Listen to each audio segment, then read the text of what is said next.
Buenos días. El día de hoy vamos a empezar el capítulo de Fisiología Renal y Medio Interno. Mi nombre es Marga López Contreras, soy médico nefrólogo y trabajo en el Instituto Nacional de Enfermedades Neoplásicas y desarrollaremos paso a paso toda la fisiología renal. Nuestro primer tema es el medio interno y la homeostasis. Cuando hablamos de medio interno, primero debemos referirnos a que nuestro organismo está compuesto de billones de células que van a formar los diferentes sistemas y que todos estos sistemas van a trabajar de forma coordinada y autorregulada para mantener la estabilidad, el equilibrio de todo nuestro organismo. En este contexto, Claude Bernard, en el siglo XIX, definió que el medio interno es el medio estable que baña a todas las células y del que toman las sustancias o nutrientes que necesita la célula para su desarrollo y el cumplimiento de sus funciones, y es donde va a eliminar los productos de desecho. Por lo tanto, el medio interno es equivalente al líquido extracelular. Pero para que estas funciones se cumplan, para que todo funcione de manera perfecta, es necesario la regulación entre sistemas y entre los diferentes componentes de nuestra organización corporal. ¿Qué viene a ser todo esto? No viene a ser otro que la homeostasis. ¿Qué es la homeostasis? La homeostasis es el conjunto de los fenómenos de autorregulación que van a llevar a la estabilidad, al mantenimiento de la constancia de las propiedades y de la composición del medio interno de un organismo. Es mantener estable el medio interno. Este concepto también es un poco antiguo y fue descrito por Walter Bradford. Muy bien, la homeostasis del organismo, por lo tanto, depende del medio interno. Entonces, ¿cómo es esto? Hemos dicho que el medio interno es el lugar donde se van a eliminar los productos de desecho o cualquier sustancia que no le sirva al organismo, por ejemplo, la orina. Pero no solo depende de eso, también es importante las relaciones con el medio externo. ¿Y cuál es el medio externo?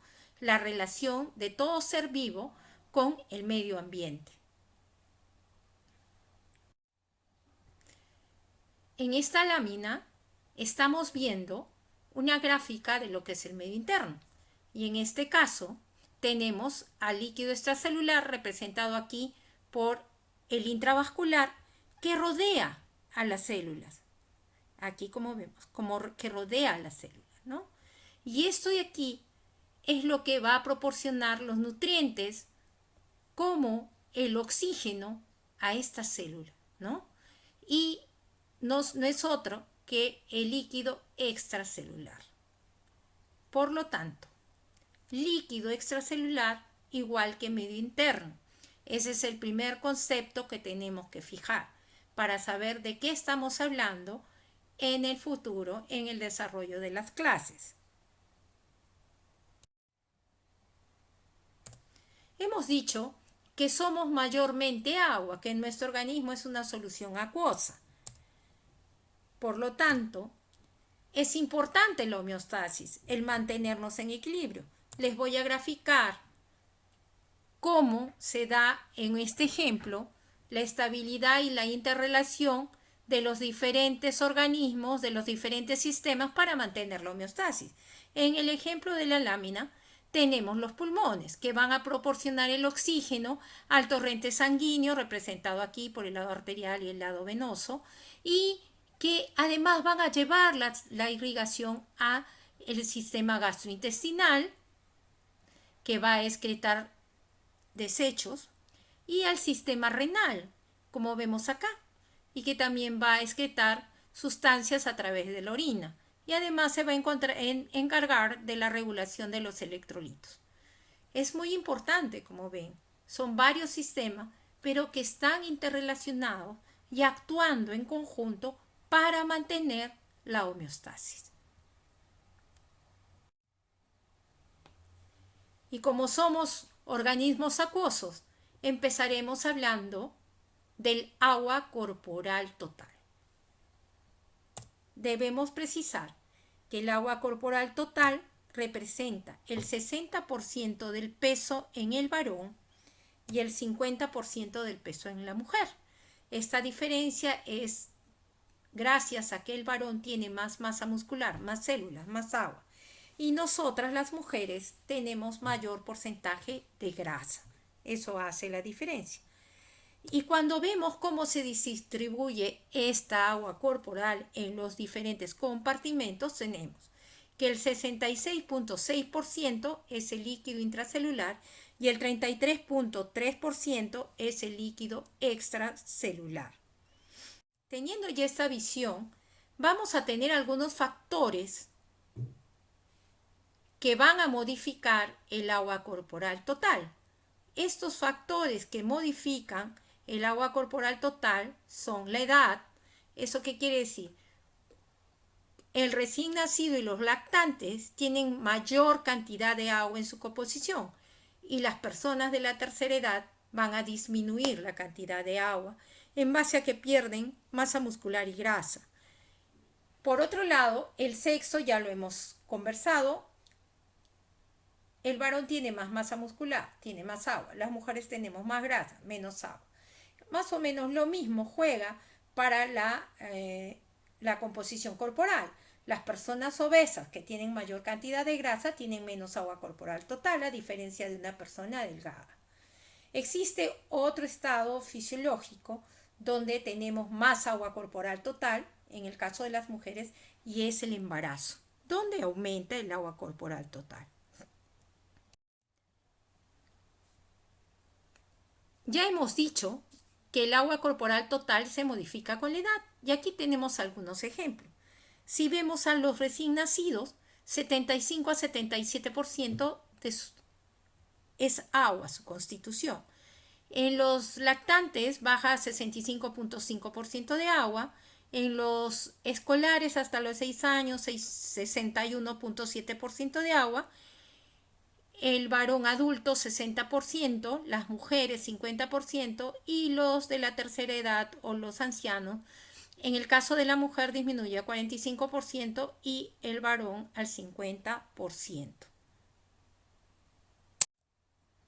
Aquí tenemos la arteriola, aquí está la arteriola, la vénula y todo lo que está en verde representa al líquido linfático. Y finalmente está todo sumergido en lo que es el líquido intersticial. Este líquido intersticial, visto en microscopio, tiene en su composición algunos fibroblastos y tejido conectivo que le confieren una característica de gel, ¿no? Esta composición hace que sea un gel, pero que tiene una razón de ser porque con los capilares linfáticos van a proteger de que las personas no hagan edemas. Finalmente vamos a hablar de los espacios corporales. En la figura A tenemos la representación de todo el organismo y del agua corporal total. El intracelular representa el 40% y el extracelular el 20%, donde el intersticial representa el 15% y el intravascular el 5%. En total, el agua corporal total, 60%. Pero no solo es agua. Los diferentes compartimentos también tienen solutos. Y en el ejemplo B vamos a ver cómo están distribuidos los cationes a nivel del intracelular y del extracelular. Para el caso del extracelular, el mayor catión es el sodio y el intracelular el potasio. A través de la membrana semipermeable se mantienen en equilibrio, 140 a un lado, 140 al otro. Pero no es lo único que tiene que estar en equilibrio. Miren, en la figura C también tiene que estar en equilibrio la osmolaridad a ambos lados de la membrana, en el intracelular y en el extracelular. Y la osmolaridad está dado por el número de solutos contenidos en un determinado volumen de agua, ¿no? Eso es la osmolalidad. Y el soluto cuenta independientemente de su tamaño, de su peso y de su valencia o de su carga, ¿no? Un soluto es un soluto para el caso de la osmolalidad. Y como vemos, también está en equilibrio a ambos lados de la membrana. Ahora en la figura C nos muestra cuáles son las presiones que juegan para la distribución o movimiento del agua entre los compartimentos. Para el intercambio del agua entre el intracelular y el extracelular, lo que juega es la presión osmótica, como ven en la figura. Y para el lado del intravascular y el intersticial, la fuerza que va a ser más importante es la presión oncótica. La presión oncótica, ¿por qué? Porque el lado intravascular es el que tiene las proteínas, que van a proporcionar la llamada presión oncótica o coloidosmótica. Entonces, el movimiento del agua entre el intersticial y el intravascular va a jugar un papel importantísimo, la presión oncótica. Como ven, son diferentes factores que van a participar en la distribución de líquidos y solutos a través de los diferentes compartimentos. Pero existen otros espacios corporales más pequeños. Tenemos el tejido conectivo, cartílago, tendones, que también tienen un porcentaje pequeño de agua, igual que el agua de la matriz del hueso. Y una mención especial al transcelular. El transcelular generalmente está entre células, son cantidades pequeñas y a veces entre membranas. Vamos a hablar en este caso del fluido pleural, el líquido peritoneal, el líquido pericárdico, ¿no? Que en circunstancias normales no son visibles, pero que en estados patológicos pueden hacerse evidentes, como en el derrame pleural, el derrame pericárdico, la citis, ¿no? Además tenemos secreciones digestivas, sudor, líquido raquídeo, sinovial, biliar, intraocular, etc. Esos son otros líquidos que están en espacios pequeños y generalmente virtuales. Muy bien, avanzamos y otra vez para recordar que en el caso del varón el 60% del peso es agua y en el caso de la mujer 50%. Acá dice 51, es la imagen, pero para nosotros en fisiología va a ser 50%. De estos, como ven acá, 2/3 son el intracelular y 1/3 el extracelular.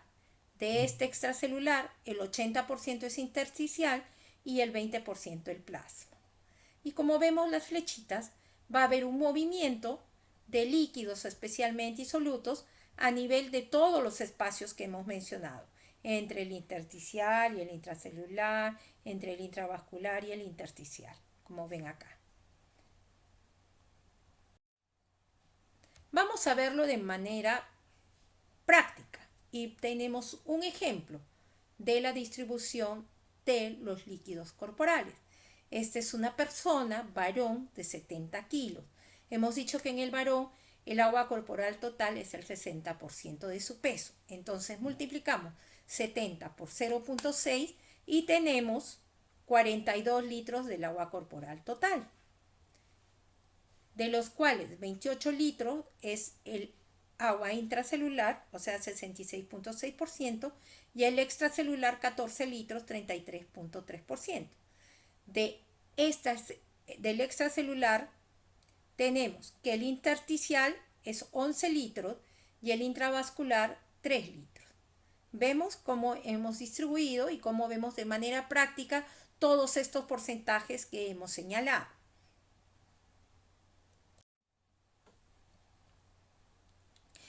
¿Cómo es que el agua no tiene tantas variaciones y no vemos que un día nos hinchamos y otro día no? ¿Por qué sucede esto? Porque existen los límites anatómicos. ¿Cuáles son estos? Las membranas celulares. Y estas membranas celulares tienen permeabilidad selectiva, tienen carga negativa. La otra cosa que va a jugar para que no haya tantas variaciones y se mantenga la homeostasis es que la diferencia y la composición, ya sea del extracelular y del intracelular, se mantienen en equilibrio. Y esto hace que haya estas diferencias, sean las aceptables y mantengan la estabilidad. Ahora rápidamente recordaremos las funciones del agua. Sí, las funciones del agua, es muy importante el agua. Miren que la mayor parte de nuestra composición es agua. Entonces tenemos la primera, regular la temperatura. ¿Cuándo se hace evidente? Cuando hay fiebre. Cuando hay fiebre perdemos más agua porque en ese afán de perder agua pierde temperatura, quiere perder el calor para regresar al estado estable. Luego tenemos que aportar los líquidos para las secreciones glandulares, por decir la saliva, cuando comemos, cuando hablamos. Por otro lado, es un medio de transporte. Sirve para que se transporten los solutos, los electrolitos, la glucosa, los aminoácidos. También mantiene la volemia, el volumen intravascular, el volumen extracelular, gracias al agua. Porque si sube el agua, te sobrehidratas. Y si baja demasiado, te da hipovolemia. Eso mismo está relacionado con el mantenimiento de la presión arterial. Por lo tanto, es importantísimo que se mantenga estable. Si no, imagínense los cambios que tendría. Al otro lado tenemos que mantiene la función renal, porque sin agua no se podría dar la filtración, la reabsorción y todo lo demás que vamos a estudiar más adelante. Otra de sus funciones es la concentración normal de electrolitos. El agua es la solución que va a tener a los solutos y va a mantener la estabilidad. Por otro lado, es el medio acuoso donde se van a desarrollar todos los procesos metabólicos, como vamos a ver, el equilibrio ácido-base, el metabolismo de los carbohidratos, las proteínas, las grasas. El agua tiene funciones muy importantes para la vida y para la estabilidad. Esta es una figura que nos muestra el espacio intracelular, la membrana celular, como la ven acá, y el líquido extracelular. Es básicamente gráficamente mirar, ¿no? ¿Mirar qué? Miren qué cationes son los más importantes en el extracelular. El sodio. ¿Y qué anión? El cloro. Catión que tiene carga eléctrica positiva. Anión que tiene carga eléctrica negativa. Eso es en el extracelular. Vamos al intracelular. El principal catión, el moradito, potasio. Miren, potasio.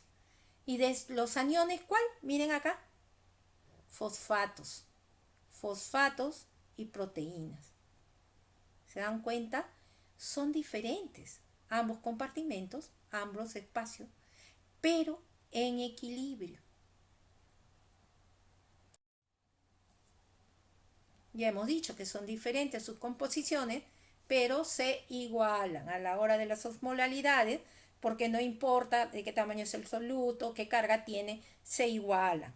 Entonces, ¿qué tenemos? En el extracelular, principal catión sodio, aniones, cloro y bicarbonato. ¿Qué diferencia hay entre el líquido plasmático y el intersticial? Si miran la figurita, En el intravascular, en el plasma, están las proteínas que dan la presión oncótica. No existe o tiende a cero en el líquido intersticial. Por eso es que va a tener que ver mucho entre el intercambio de agua y solutos en ambos lados. Esto es el extracelular. Y ahora miramos al intracelular, ya lo hemos dicho. El potasio es el catión más abundante del intracelular. Y luego le siguen el magnesio y el calcio. Y en los aniones tenemos fosfatos, tenemos sulfatos y las proteínas. Un poquito de bicarbonato y cloro sí también hay. Pero son diferentes, pero mantienen estabilidad a través de la membrana. Y eso ya es viéndolo en cifras, ¿no? Que es básicamente mirar entre el líquido intersticial y el plasma, es casi lo mismo. Salvo por la presencia de la proteína, que acá cambia un poquito el sodio, 142, 144. Donde se nota más es cuando se ven los aniones. Acá miren, se nota más la diferencia en los aniones del líquido extracelular porque están presentes las proteínas, ¿no? Esto hace que sea diferente. Miren, proteínas en el intersticial, 0. Cuando vemos el intracelular es bastante diferente, pero si sumamos todos los solutos, resultan que están en equilibrio, tanto el intracelular como el extracelular. Y aquí lo vemos mejor en este gráfico. Lo mismo, ¿no es cierto? Miren, este es el intracelular más potasio y fosfatos, el extracelular sodio, cloro y bicarbonato.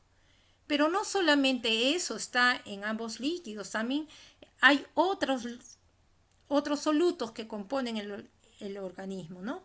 Y miren quiénes son: fosfolípidos, colesterol, la grasa neutra, la glucosa, la urea, la creatinina, el ácido úrico, la bilirrubina, las sales biliares, el lactato, el ácido láctico. Es decir, somos agua más solutos.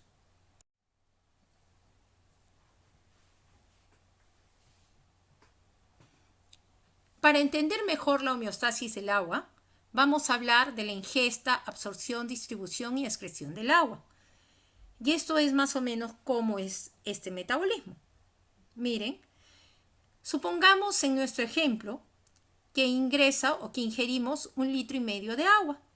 Va a ingresar por la vía oral y va a distribuirse uniformemente entre ambos compartimentos, en el extracelular y el intracelular. No hay mayor cambio en un estado estable. La eliminación o excreción va a ser fija a través de la pérdida insensible por piel y pulmones y por las heces. Y va a ser variable en la orina, a través del riñón en la orina. Más o menos en este ejemplo, si 1,5 litros ingresó, 1 litro va a ser eliminado en la orina y el medio litro va a ser eliminado en forma fija, tanto por pulmones, piel y las heces. O sea que está en equilibrio. Todo lo que ingresó se eliminó.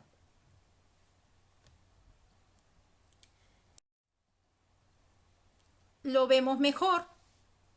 Y ahora vamos a hablar del balance hídrico, que es la expresión práctica de lo que acabamos de ver.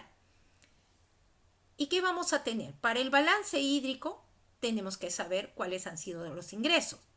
Los ingresos que conocemos son la vía oral, la vía enteral, la vía parenteral y el agua metabólica o agua endógena y también llamada agua de oxidación, ¿no? Más o menos, siempre esto es más sencillo de evidenciar. ¿Dónde hay que ser acucioso? ¿Dónde hay que tener cuidado? En los egresos. ¿Por qué? Porque los egresos son de dos tipos. Los egresos ordinarios, que son las pérdidas insensibles, la diuresis y las heces, y las pérdidas extraordinarias. ¿Qué son las pérdidas extraordinarias? Son las pérdidas de agua por fiebre, vómitos, diarreas, sudoración profusa, drenajes, secuestros en tercer espacio, pancreatitis.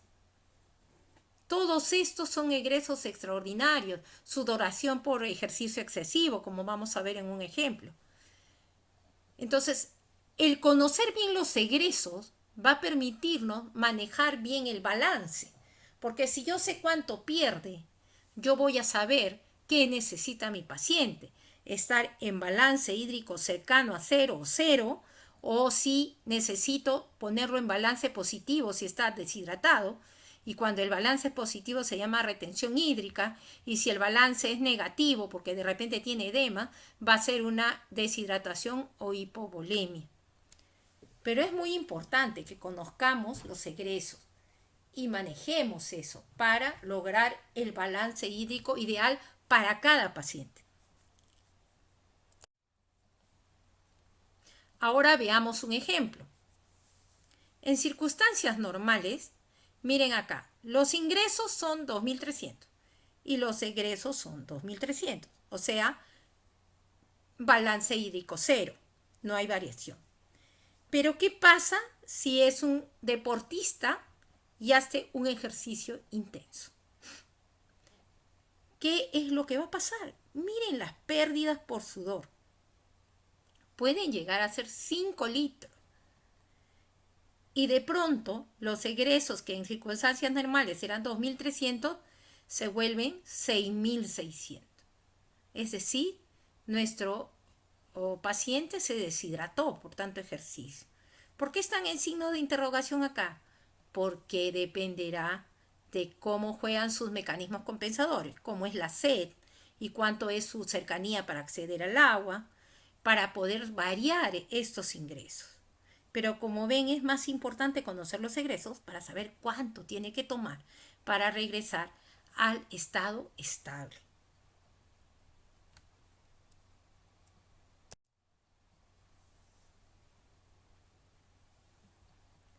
Pero ya hemos visto que si bien nuestro organismo tiene un gran porcentaje de agua, no está solo, también tiene solutos. Y la composición de los líquidos corporales va a estar determinado por la cantidad de solutos a un lado y a otro lado de la membrana. Y que ya hemos dicho qué cosa es la osmolalidad. Es el número de solutos presentes en un determinado volumen de agua. En el caso de la osmolalidad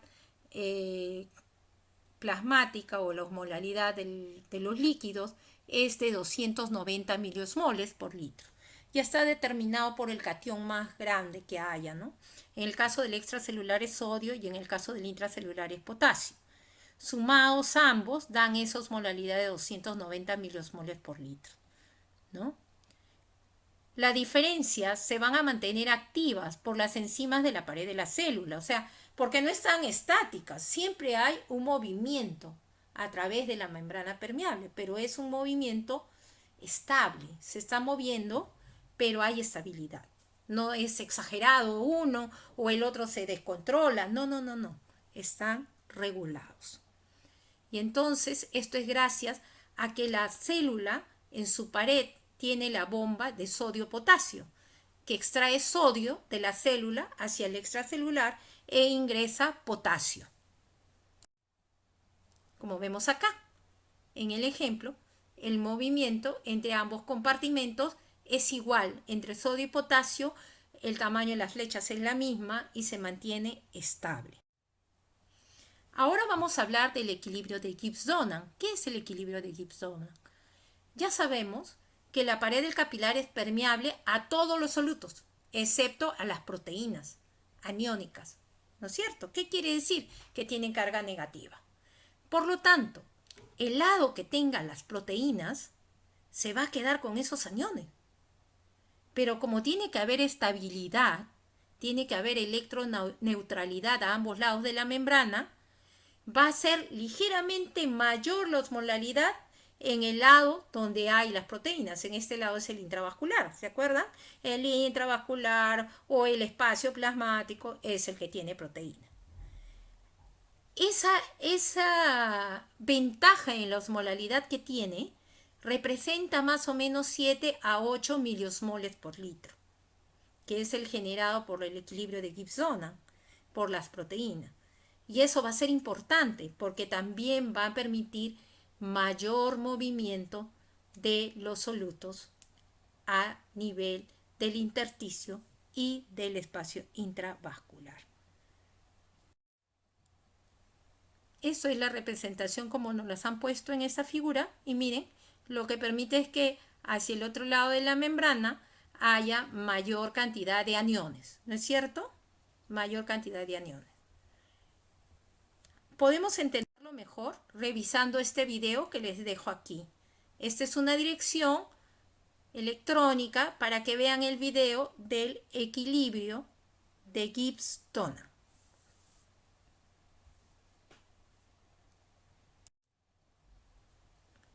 Bueno, ya hemos hablado todo de los líquidos, dónde se encuentran, cómo están, cuáles son las membranas que los separan, todo eso ya dijimos. ¿Y cómo se mide?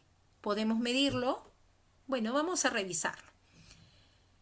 La medida de los volúmenes de los líquidos corporales se puede hacer de forma directa, sí se podría, pero es invasivo y complicado, ¿no? Podríamos dañar a nuestros pacientes o a las personas por querer medir. Para investigación sí se hace, ¿no? Ahora, podemos hacerlo de manera indirecta, sí, mediante el método de la dilución del indicador. ¿Y qué tenemos? Lo primero, recordar esto. El indicador de la masa A es igual al volumen de A por concentración de A. Y el indicador de la masa B es igual al volumen de B por la concentración de B. Entonces, ¿qué es esto? Más o menos hablamos. El indicador de la masa A viene a ser lo que yo conozco, la sustancia que voy a usar, la concentración en un volumen determinado que le voy a poner al volumen B. Y se los voy a explicar mejor en el siguiente gráfico.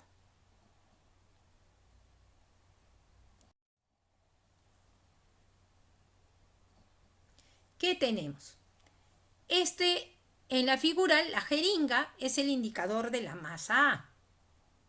Como ven acá, está teñido de rosado y vamos a asumir que hay 100 miligramos de esta sustancia en 10 mililitros. Y es lo que vamos a inyectar a este nuevo compartimento con un volumen determinado que podemos poner que es 10 litros, por decir. ¿Qué voy a medir al hacer esto? Voy a medir que esta sustancia, que yo sé la cantidad que había y en el volumen que había, cómo se distribuyó en este nuevo volumen que son los 10 litros. Y voy a sacar cuál es su nueva concentración. Cuando yo sepa su nueva concentración de esta sustancia que se ha diluido en esta agua, voy a saber indirectamente, calculando, cuánto es el volumen de esta sustancia. O sea, voy a concluir que en este compartimento hay 10 litros. Esa es la idea de cómo se hace la medición indirecta.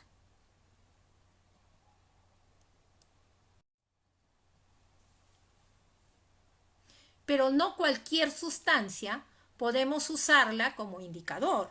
Tiene que tener unas propiedades para poder ser usada. La primera es que no sean tóxicos, que no vayan a producir reacciones alérgicas, no vayan a ocasionar algo malo en los pacientes o en las personas. Lo segundo es que se distribuyan uniformemente, especialmente entre el intravascular y todo eso. Otro ejemplo es que no ejerzan efecto por sí mismo en la distribución de agua, que no tengan o no ejerzan presión osmótica, ¿no? Y por lo tanto cambien el agua de los diferentes compartimentos. Que tampoco sean modificados por el organismo, que sea una sustancia que va rápido, alguna enzima la bloquea o la reabsorbe o la secreta, ¿no? Entonces no debe ser cambiada por el organismo. La otra característica es que sea fácil de medir y debemos usar por ello indicadores que puedan medirse por métodos colorimétricos de color, radioactivos o inmunofluorescentes.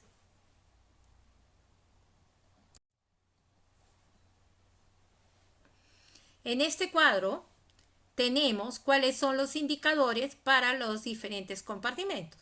Para el agua corporal total tenemos el agua tritiada, el deuterio y la antipirina. Para el líquido extracelular, el sodio y cloro radioactivo, el iotalamato, el tiosulfato y la inulina. Para el caso del intracelular, no se mide, hay que calcularlo. ¿Cómo? Hay que medir el agua corporal total y restarle el volumen del líquido extracelular. Y tenemos el líquido intracelular. ¿Podemos medir el volumen plasmático? Sí, con la albúmina sérica marcada con yodo radioactivo o con el azul de Evans. El volumen del líquido intersticial tampoco se puede medir, se calcula. ¿Cómo? Medimos el volumen del líquido extracelular y le restamos el volumen del plasma. Y sabemos que ese es el volumen del líquido intersticial. También podemos medir el volumen sanguíneo con el volumen plasmático y con el hematocrito. Entonces, el volumen sanguíneo es igual a volumen plasmático entre 1 menos hematocrito. Ya tenemos las maneras y las formas como medir el agua de los diferentes compartimentos. Pero como ya hemos dicho, la composición no solo es agua, también tenemos solutos y también tienen que ser medidos, tienen que ser expresados en diferentes unidades. y son diferentes unidades según lo que querramos expresar, ¿no? Y tenemos que puede ser miligramos por decilitro, milimol por litro, miliequivalente por litro, miliosmol por litro. Vamos a poner el ejemplo del sodio. 2.3 miligramos por litro, ¿no? Es una cantidad pequeña, eso es equivalente en este caso a 1 milimol por litro, a 1 miliequivalente por litro y a 1 miliosmol por litro. ¿Por qué? Porque está solito, porque está solo. Por eso es que es igual. ¿Por qué? ¿Por qué ese número? Porque el peso atómico del sodio es 23. Entonces serán importantes también el peso atómico y molecular. Generalmente los solutos no están solos, están unidos. Y en este caso, el más importante molécula es la que forma el cloruro de sodio. En este caso, el cloruro de sodio pesa 58.5 gramos, porque el sodio pesa 23 y el cloro 35.5. ¿Tenemos otro ejemplo? Sí, la glucosa. Una mol de glucosa pesa 180 gramos. Un milimol, 180 miligramos por litro. Y esto es igual a 1 milimol por litro. Tiene que ver las unidades con el peso molecular o el peso atómico. Depende de qué estamos hablando. También tenemos que tener en cuenta el concepto de equivalencia química. ¿Por qué? Porque para esto es importante conocer la carga eléctrica, que ya hemos dicho. Cuando la carga eléctrica es positiva son cationes y si son negativos son aniones. ¿Por qué? Porque se van a combinar entre ellos, porque ya hemos dicho que los de carga eléctrica negativa se atraen, se unen, y cuando son de la misma carga se repulsan. ¿Se acuerdan? De igual carga se repulsan, y eso va a ser importante cuando veamos más adelante las propiedades de la membrana de filtración. Muy bien, ahora hablemos de equivalencia. Equivalencia viene a ser la capacidad de combinación del ion. Entonces el equivalente es la cantidad en gramos de cualquier elemento capaz de combinarse o reemplazar a un átomo gramo de ion hidrógeno. ¿Eso qué quiere decir? Por decir, el sodio. La equivalencia del sodio es 1, porque solamente se puede unir a 1, a un gramo, a un equivalente a un gramo de hidrógeno. Se puede unir al bicarbonato, se puede unir al cloro, que son aniones, porque el sodio, que es catión, se puede unir con un anión, ¿no? Entonces ahí está el ejemplo. Igual es el potasio. El potasio también tiene equivalencia 1 y también se va a unir a un anión. El potasio también se puede unir al cloro y formar el cloruro de potasio. Es diferente cuando el elemento o el soluto tiene dos valencias, que quiere decir que a la vez se puede unir con otras dos moléculas. Es el caso del calcio, cuyo peso atómico es de 40. Y el peso equivalente sería la mitad, porque el equivalente es con quiénes se puede unir. Si se puede unir con 2, se tiene que dividir. 40 entre 2, 20. Muy bien, ahí está otra vez otros ejemplos. Aquí tenemos otros ejemplos de cómo son las unidades de medición de los líquidos corporales. ¿No es cierto? Entonces el miliequivalente resulta del milimol entre la valencia, ¿no? Milimol por litro entre la valencia. Por decir el calcio, 10 miligramos por decilitro. Entonces tenemos que por 10, la valencia es 2 entre 40, que es su peso molecular, y es 5 miliequivalentes por litro. Esos son los miliequivalentes del calcio.